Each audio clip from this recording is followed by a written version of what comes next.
Hello everyone guys, कैसे हैं आप लोग। उम्मीद करता हूँ सब बढ़िया होंगे। तो गाइस, आज के इस वीडियो में हम लोग बेसिकली बात करेंगे टैक्सेशन के ऊपर। ठीक है, अगर आप एक सैलरीड क्लास पर्सन हैं और अगर आप टैक्स पे करते हैं तो आपके जो 15 लाख तक का सैलरी इनकम है उस पर जीरो टैक्स कैसे पे करना है, इस बारे में बात करेंगे। ठीक है, तो गाइस वीडियो में आगे बढ़ने से पहले अगर आप चैनल पे नए हैं तो प्लीज चैनल सब्सक्राइब कर लीजिए और नोटिफिकेशन बेल ऑन कर लीजिए ऐसे इंटरेस्टिंग वीडियोस के लिए। ठीक है, तो गाइस मैं हूं सीए जितेंद्र यादव, स्वागत करता हूं आपको मेरे चैनल इन्वेस्टो प्राइड पे। ठीक है, तो गाइस चलिए स्टार्ट करते हैं टैक्सेशन के ऊपर जो बातें हैं वो। तो गाइस स्टार्ट करने से पहले मैं एक डिस्क्लोजर दे दूं आपको कि जो भी बातें हम इस वीडियो में करेंगे या जो भी बातें मैं बताऊंगा आपको, ये किसी व्यक्ति विशेष को मतलब टारगेट करके नहीं बनाया गया है। ठीक है, ये एक जनरल है, किसी से मतलब स्पेसिफिक किसी एक पर्टिकुलर पर्सन के रिक्वायरमेंट के बेसिस पे मैंने बताने की कोशिश नहीं किया है। ठीक है, तो एक जनरल सेंस में है और जस्ट फॉर इन्फॉर्मेशन पर्पस है, तो आप इसको अन्यथा ना ले। ठीक है, तो गाइस जब स्टार्ट करते हैं ग्रॉस सैलरी से। ठीक है, तो ग्रॉस सैलरी में मान के चल रहा हूँ गाइस की 15 लाख से। गाइस ग्रॉस सैलरी का मतलब सीटीसी नहीं है, यहाँ पे सीटीसी हो सकता है आपका 17 लाख हो या फिर 18 लाख भी हो सकता है depending on your performance bonus. ठीक है, तो वेरिएबल पार्ट को मैं यहाँ पे इंक्लूड नहीं कर रहा हूँ, ये फिक्स सीटीसी होता है वो है। ठीक है, तो 15 लाख का ग्रॉस सैलरी है आपका। इसमें मैं ये मान के चल रहा हूँ जिस भी कंपनी में आप काम करते हैं उसने 50% ऑफ ग्रॉस सैलरी जो है बेसिक सैलरी में अलोकेट किया हुआ है। तो 7.5 लाख आपका हो गया बेसिक सैलरी। एचआरए में ये मान के चल रहा हो कि 5 लाख तक का एचआरए का मतलब कैपिंग दिया हुआ है कंपनी ने। फिर आपका एलटीए 36,000 का, उसके बाद आपका मील का जो होता है सोडेक्सो वगैरह उसका 26,000 और जो रिमेनिंग 1,88,000 है ये स्पेशल अलावेंस के नाम से दे रहे हैं। ठीक है, तो ये तो हो गया गाइस आपका सैलरी का स्ट्रक्चर। अब इसमें हम देखते हैं गाइस कि क्या क्या डिडक्शन या फिर एग्जाम्पशन है जो हम ले सकते हैं। ठीक है, तो सबसे पहले एग्जाम्पशन की बात करते हैं। जो section 10 of the Indian income tax act होता है उसमें एचआरए, पहला मैं एचआरए की बात कर रहा हूं। तो गाइस मैं ये मान के चल रहा हूं कि जो भी पर्सन है ये एक सैलरीड क्लास पर्सन है और ये मतलब अपने सिटी के अलावा दूसरे जगह रह रहा है। ठीक है, और ये मेट्रो सिटी में रह रहा है। ठीक है, तो एचआरए गाइस बेसिकली जो कैलकुलेट हो रहा है वो मेट्रो सिटी के बेसिस पे हो रहा है। ठीक है, तो गाइस जैसे मैंने बताया कि एचआरए रिसीव 5 लाख का है। ठीक है, और 50% ऑफ बेसिक सैलरी जो कि 7.5 लाख है, तो 7.5 लाख का अगर आप 50% निकालते हैं तो 3,75,000 बनता है। अब तीसरा ऑप्शन आता है कि जिसमें actual rent paid minus 10% of salary. ठीक है, तो रेंट पेड में ये मान के चल रहा हूँ कि गाइस 35,000 पर मंथ 2 BHK। अगर आप कोई मैरिड पर्सन है फैमिली के साथ रह रहा है तो 2 BHK तो एटलीस्ट उसको चाहिए फुल्ली फर्निश्ड। ठीक है, तो 35,000 में मान के चल रहा है कि वो मंथली रेंट पे कर रहा है, तो टोटल 4,20,000 बन के आता है। तो अब निकाल के देखे गाइस कि actual rent paid minus 10% of salary, तो ये बन के आता है आपका सालाना 3,45,000 का। ठीक है, तो एचआरए के केस में होता क्या है कि HRA received 50% of basic plus DA and then actual rent paid minus 10% of salary. इसका इस तीनों में से जो मिनिमम होता है वो आपको एचआरए में एग्जाम्पशन मिलता है। ठीक है, तो यहाँ पे जो 3,45,000 है actual rent paid minus 10% of salary, ये निकल के आ रहा है आपका एचआरए एग्जाम्पशन का। ठीक है, तो 3,45,000 ये आपका मिल गया। देन आप देखेंगे कि एलटीसी का जो 36,000 है, आप मतलब 4 साल का ब्लॉक होता है, 4 साल के ब्लॉक में मतलब किसी 2 साल में आप यूज कर सकते हैं अपना एलटीसी। तो मैं ये मान के चल रहा हूँ कि आप इस साल में यूज कर रहे हैं, तो जो 36,000 है वो आपको यहाँ पे वो मिल गया एलटीसी का। देन मील का जो सोडेक्सो कूपन वगैरह होता है, सोडेक्सो कार्ड जो होता है उसका 26,000 ये भी मिल गया आपको। ठीक है, और गाइस जो स्टैंडर्ड डिडक्शन है जो 50,000 का डिडक्शन मिलता है वो 50,000 आपका ये हो गया। तो टोटल देखे तो जो आपका 15 लाख है उसमें से 3,45,000 एचआरए का हो गया माइनस, एलटीसी का 36,000 और मील का 26,000 एंड स्टैंडर्ड डिडक्शन 50,000 माइनस हो गया। तो टोटल जो अभी आपका बच रहा है वो 10,93,000 यानी कि 10,93,000 बच रहा है अभी भी। ठीक है, बिफोर डिडक्शन अंडर सेक्शन 80। तो अब गाइस डिडक्शन की बात करते हैं जो सेक्शन 80 में बताया गया है। तो पहला डिडक्शन मैं लेता हूँ गाइस सेक्शन 80C का, जिसमें आप पीएफ, ईएलएसएस, होम लोन का प्रिंसिपल अमाउंट पे करते हैं या फिर अन्य जो भी इंश्योरेंस वगैरह है, एलआईसी वगैरह है, वो सब कवर होता है यहाँ पे।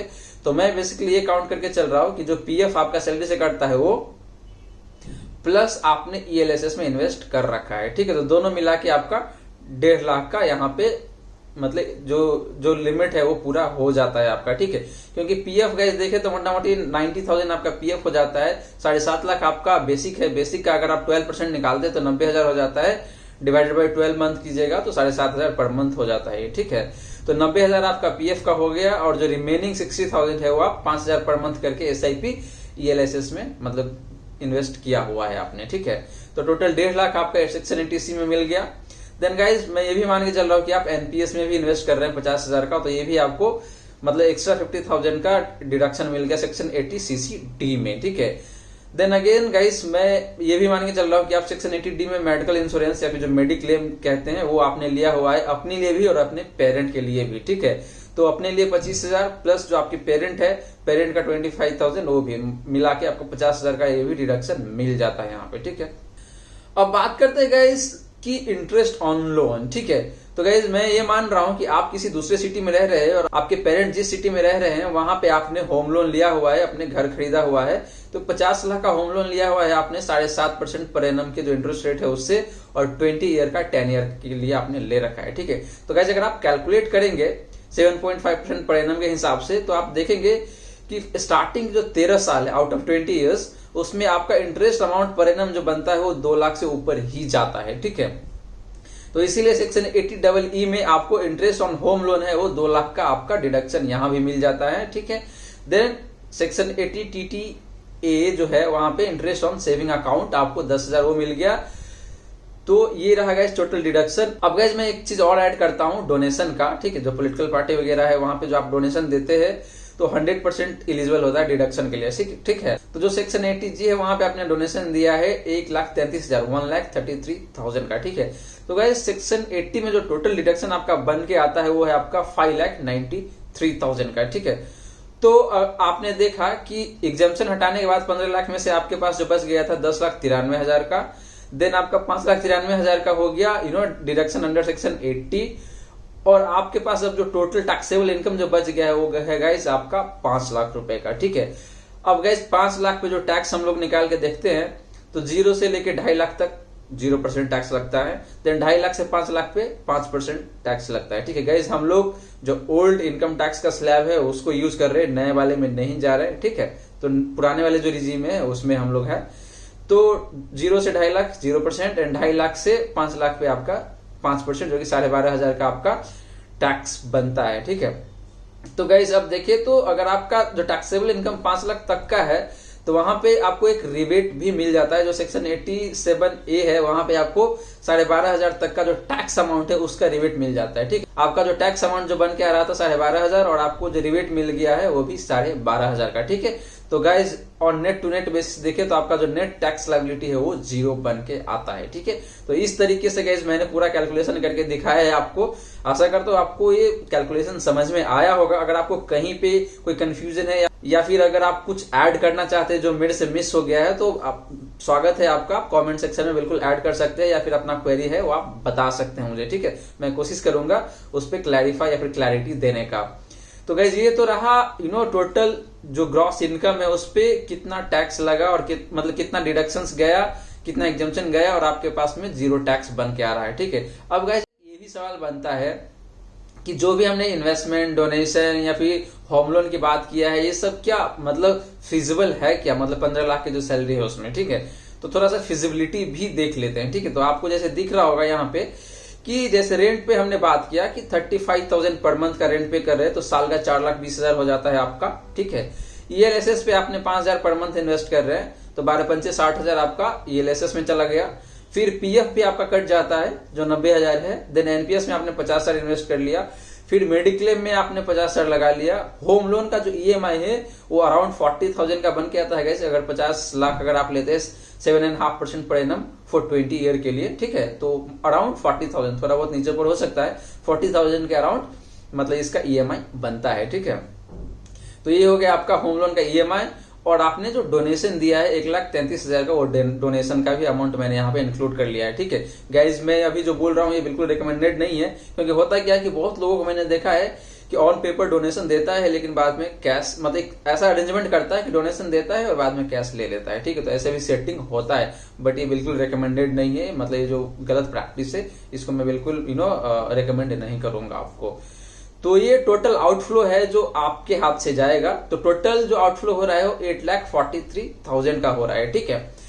तो अब 8,43,000 है और टोटल आपका जो ग्रॉस इनकम है सैलरी का वो है 15 लाख का। तो 15 लाख में से 843 माइनस कर दीजिए तो आपका हो जाता है जो नेट इन हैंड सैलरी जो एनुअल बेसिस पे वो आपका 6,57,000 का बन जाता है, ठीक है। और इसको अगर मंथली कैलकुलेट करेगा तो ये 54,750 यानी कि 54,750 रुपीज बनता है। ठीक है, तो गाइज आपने सारे खर्चे तो अपने ऊपर कवर कर लिया, रेंट का हो गया सारा कुछ। ठीक है, अब मैं ये भी मान के चल रहा हूं कि आपने जो 54,750 का जो आपका बच रहा है नेट टू नेट बेसिस पे, आपका घर का खर्चा है उसमें से भी आप 15-20 हजार माइनस कर दीजिए। ठीक है, तो भी आपका 30,000 तो एटलीस्ट बचेगा आपके हैंड में, मतलब एकदम प्योरली 30,000 आपका सेविंग होगा, जिसको आप फर्दर कहीं इन्वेस्ट कर सकते हैं, चाहे स्टॉक मार्केट में हो, चाहे म्यूचुअल फंड ही हो, जो ELSS के अलावा जो होता है वहां पे आप इन्वेस्ट कर सकते हैं। ठीक है, तो गाइज आप म्यूचुअल फंड में अगर इन्वेस्ट करना चाहते हैं, अगर इंटरेस्टेड है म्यूचुअल फंड के लिए, तो गाइज मैंने म्यूचुअल फंड पे पूरा एक प्ले लिस्ट ही बना रखा है म्यूचुअल फंड पाठशाला का, तो उसका लिंक मैं डिस्क्रिप्शन में दे दूंगा। अगर आपको जीरो नॉलेज है तो भी आप पूरा वीडियो देखेंगे तो आपको सारा कुछ पता चल जाएगा, तो आप जाके देख सकते हैं। ठीक है, तो गाइज इस तरीके से देखें तो आपका जो टैक्स है वो बिल्कुल जीरो बन रहा है, और आपके हाथ में भी देखा जाए तो 54,000 बच रहा है, और ऊपर से आप अपने हाउस होल्ड एक्सपेंसेस थोड़े बहुत है वो माइनस कर देंगे तो भी आपके पास 30 से 40 हजार रुपए बच जाता है, जिसको आप फर्दर कहीं इन्वेस्ट कर सकते हैं। ठीक है, तो गाइज मैं आशा करता हूं जितने भी बातें मैंने बताने की कोशिश किया है आपको अच्छे से समझ में आया होगा। गाइज अगेन अगर आपको कोई क्वेरी है या कोई क्वेश्चन है या फिर कुछ पॉइंट आप ऐड करना चाहते हैं जो मेरे से मिस हो गया है, तो आप प्लीज कमेंट सेक्शन में बताइए, और मैं अगर आपका क्वेरी है तो मैं इसको कोशिश करूंगा कि रिप्लाई करने का। और अगर आपका कोई एड ऑन पॉइंट है जो मैंने मिस किया है तो इसके लिए मैं आपको बहुत बहुत धन्यवाद देना चाहता हूं इन एडवांस। ठीक है, सो गाइज आज के लिए इतना ही। Thank you so much for watching this video guys. अगर आपने चैनल अभी तक सब्सक्राइब नहीं किया तो चैनल प्लीज सब्सक्राइब कर लीजिए ऐसे इंटरेस्टिंग वीडियोस के लिए, और गाइज नोटिफिकेशन बेल बिल्कुल ही ऑन कर लीजिएगा ताकि जितने भी वीडियो आने वाले हो आप मिस नहीं करेंगे। ठीक है, so guys again thank you so much for watching this video. मिलते हैं अगले वीडियो में। Thank you.